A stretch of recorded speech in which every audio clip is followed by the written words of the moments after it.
Gianni Infantino veut vendre la Coupe du Monde à des investisseurs privés et c'est la preuve qu'il faut désormais en finir avec la FIFA.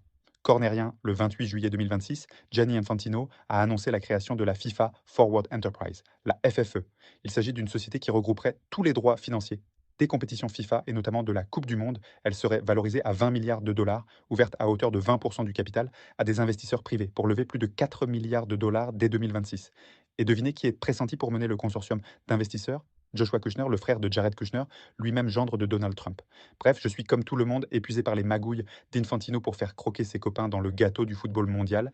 D'ailleurs, l'absence de transparence sur le projet montre bien qu'ils font ce qu'ils veulent quand ils veulent. La banque américaine JP Morgan a déjà obtenu le mandat pour monter l'opération dans le secret total. Même les grandes confédérations de football, sud-américaines et asiatiques, plutôt alliées de longue date avec la FIFA, l'ont appris par voie de presse sans consultation préalable.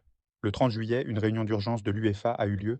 55 fédérations européennes ont délivré un vote unanime en faveur du boycott de toutes les compétitions FIFA. La première victime concrète, la Coupe du monde féminine 2027 au Brésil. Sans l'Europe, ce serait une compétition vidée de sa substance et le levier de négociation est fort pour les pays européens. Je suis d'accord que les 211 fédérations membres de la FIFA ont réellement besoin de ressources, notamment les moins développées, et avec ce projet, Infantino promet de faire passer les dotations de 8 à 20 millions de dollars par association pour le cycle 2027-2030. C'est du cash qu'il est difficile de refuser pour une petite fédération. Mais je maintiens que ces promesses sont une forme de chantage.